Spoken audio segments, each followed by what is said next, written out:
आन्दोलनमा उभियौं र भोलि 2082 सालमा हामीले हाम्रो आन्दोलनबाट हामीले विद्यालय विद्यार्थी शिक्षक कर्मचारी मैत्री अग्रगामी शिक्षा ऐन प्राप्त गर्नेछौं र 2082 साल नयाँ शिक्षा ऐन प्राप्तिको वर्ष हुनेछ। यसमा तपाई सम्पूर्ण शिक्षक कर्मचारी मित्रहरूलाई म हार्दिक मंगलमय शुभकामना टक्राउन चाहन्छु।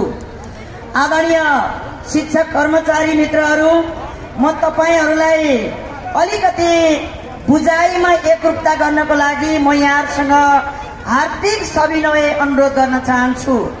मैले यो आन्दोलनको मोर्चामा आज माइती घरमा जुड्दै गर्दा कतिपय आदरणीय शिक्षक कर्मचारी साथीहरूले के चाहिँ भनेको मैले सुने भने यो नेपाल सरकारको संसदको त्यो शिक्षा स्वास्थ्य तथा सूचना प्रविधि समितिको पनि उपसमितिमा परामर्शमा रहेको विद्यालय शिक्षा विधेयक जसको दफा 163 मध्ये 81 दफाको छलफल सकिएको छ भनेर शिक्षा मन्त्रालयबाट हामीले प्राप्त गरेका छौं।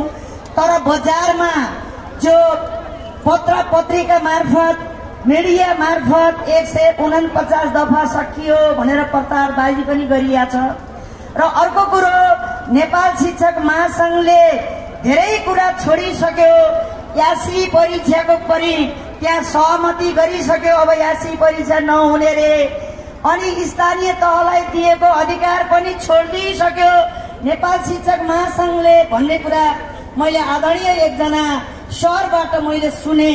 आदरणीय शिक्षक कर्मचारी मित्रहरू, यो विषयगत समितिमा छलफल भइराखेका कुरामा नेपाल शिक्षक महासंघ हामी त्यहाँ छैनौं। तर हामीले बुझे अनुसार के छ भने यो हाम्रो आन्दोलनको दबावले त्यो विषयगत समितिको पनि उपसमितिमा 11 जना माननीय सांसदज्यूहरू हुनुहुन्छ अनि माननीय शिक्षा मन्त्री हुनुहुन्छ र उहाँहरू सबैको सकारात्मक तरिकाले अगाडि बढेको छ। हामीले विगतमा गरेको सहमतिहरू कार्यान्वयन हुने गरी छलफल गरेको छ भन्ने कुरा हामीले पाएका छौं।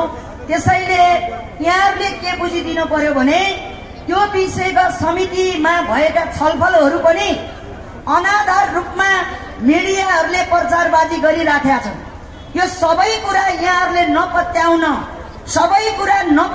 पनि म यहाँहरूलाई आग्रह गर्न चाहन्छु। अब अर्को कुरो, नेपाल शिक्षक महासंघ राष्ट्रिय समितिको तर्फबाट शिक्षा विज्ञान तथा सूचना प्रविधि मन्त्रालयमा सहजीकरणको लागि मेरो आफ्नै नेतृत्वमा हामी 4 जना गएका थियौं। त्यहाँ जाँदै गर्दा शिक्षा मन्त्रालयले क्याबिनेटबाट सम्बोधन गर्न सकिने मुद्दाहरूको बारेमा हामीलाई उहाँहरूले छलफलमा राख्नुभयो र उहाँहरूले एउटा के तय गर्नु भएको रहेछ भने त्यो नेपाल शिक्षक महासंघले मागेका कुरा होइन, उहाँहरूले दिने केही कुरा 6-7 वटा कुराहरू नेपाल शिक्षक महासंघलाई दिएर शिक्षक कर्मचारीहरूलाई घर पठाउने र यो आन्दोलनलाई कमजोर बनाउने योजना पनि उहाँहरूले गरेको हामीले बुझ्यौं। र हामी शिक्षा मन्त्रालयसँग मान्य मन्त्रीज्यूसँग के आग्रह गर्न चाहन्छौं भने क्याबिनेटबाट पूरा हुन सक्ने जो माग मुद्दाहरू छन् यहाँहरूले पूरा गरिदिनु होला। हामी त्यसमा नेपाल शिक्षक महासंघले सहमति र हस्ताक्षर गर्न पर्दैन। यो क्याबिनेटले गर्न सक्ने चीज यहाँहरूले निर्णय गरिदिनुहोस्, सञ्चार मिडिया मार्फत फाल्दिनुहोस्। हामी शिक्षक कर्मचारीहरूले हाम्रो मुकामको मन्त्रालयले यति गरेछ हामी बनाउला। तर हाम्रो लक्ष्य भनेको के हो भने विगतमा भएका सहमतिहरू कार्यान्वयन हुने गरी हामीले विद्यालय विद्यार्थी शिक्षक कर्मचारी मैत्री अग्रगामी शिक्षा ऐन मागेका हौं। हामी यो ऐन नलिकन हामी फर्कदैनौं। सबै आम शिक्षक कर्मचारीहरूको एउटै आवाज छ, नेपाल शिक्षक महासंघको एउटै अडान छ। हामी विगतमा भएका सहमति कार्यान्वयन गरेको जो एउटा अग्रगामी शिक्षा ऐन चाहेका छौं। त्यसैले यहाँहरूले सबै शिक्षक कर्मचारी साथीहरूले के नबुझिदिनुस् भने मेरा माग मुद्दा छुट्छ कि नेपाल सरकारकोमा यो नेपाल शिक्षक महासंघको टिमले घुँडा टेक्छ कि भन्ने कुरा आशंका नगर्नुहोस्। हामी घुँडा टेक्दैनौं। यो उबारले हामीलाई झन बलियो बनाएको छ। त्यसमा सबै साथीहरू आशंका नलिउन विश्वस्त हुनको लागि विश्वास लिनको लागि पनि आग्रह गर्न चाहन्छु।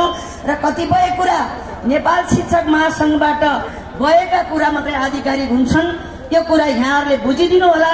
र जो विद्यालयमा शिक्षक साथीहरू हुनुहुन्छ, घरमा हुनुहुन्छ, 753 वटै पालिकाका आदरणीय आबद्ध सम्बद्ध घटकका शिक्षक नेता साथीहरू, आन्दोलन परिचालन समितिका साथीहरू र आदरणीय प्रधानाध्यापकज्यूहरू, सबै साथीहरूलाई यो आन्दोलनमा ल्याउने कुरामा यहाँहरू सबै जुटिदिने हुनेछ। तपाई हाम्रो बलका कारणले, तपाई हामीले दिएको चाहिँ दबावका कारणले त्यो उपसमिति पोजिटिभ बनेको हो, सकारात्मक बनेको हो।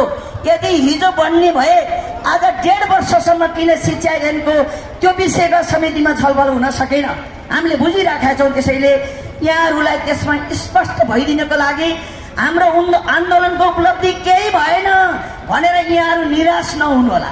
उपलब्धि केही भएको छ। आज रफ्तारमा चैतको 8 गते बनेको उपसमितिले हाम्रो आन्दोलन सुरु भएपछि छलफल सुरु गरेको छ। हिजो शनिबार पनि गरेको छ। भोलि नयाँ वर्षको दिनमा नि गर्छ भनेर जो मन्त्रालयको सूत्रले भन्नुभएको छ। त्यसैले त्यो पनि उपलब्धि हो। यो यहाँहरूले त्यसरी बुझिदिन र हरेस नखाइदिन र हामीलाई इतिहास रच्ने बेला आएको छ।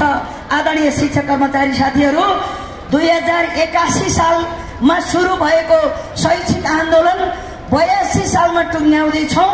हाम्रो शैक्षिक आन्दोलन 81-82 को शैक्षिक आन्दोलन यति दिन भयो भने इतिहासमा रहनेछ। तपाईँ हामी त्यो इतिहास रच्ने पात्र बन्नेछौँ। त्यसैले यहाँहरू सबैलाई हरेस नखानको लागि र यो आन्दोलनलाई निर्णायक बनाउनको लागि यहाँहरू लागिदिनु हुनेछ भन्ने म यहाँहरूसँग हार्दिक आग्रह गर्न चाहन्छु। र अहिले यहाँ धेरै कुरा आइसकेको छ। हामी 77वटै जिल्लाका आन्दोलन परिचालन समितिका संयोजकज्यूहरू र त्यस पछाडि जो महासंघका अध्यक्षज्यूहरू, 7वटै प्रदेशका आन्दोलन परिचालन समितिका संयोजकज्यूहरू लगायत हामी समीक्षा बैठकमा बस्ने कुरा पनि छ।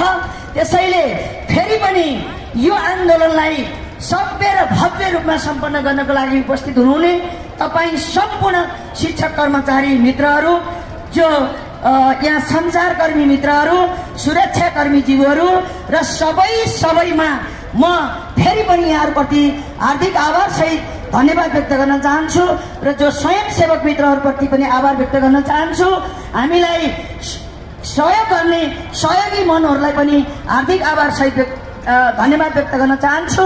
र यहाँ विभिन्न पानी दिएर सहयोग गर्ने जो सहयोगीहरूलाई पनि म हार्दिक आभार सहित धन्यवाद व्यक्त गर्न चाहन्छु। फेरि पनि यहाँहरूप्रति हार्दिक आभार सहित धन्यवाद व्यक्त गर्दै आजको कार्यक्रम यही समापन भएको घोषणा गर्न चाहन्छु। र भोलि सबै आबद्ध सम्बद्ध घटकका अध्यक्षज्यूहरूको यहाँ जुन वक्तव्य रहेको पनि जानकारी दिन चाहन्छु। हाम्रो कार्यक्रम माइती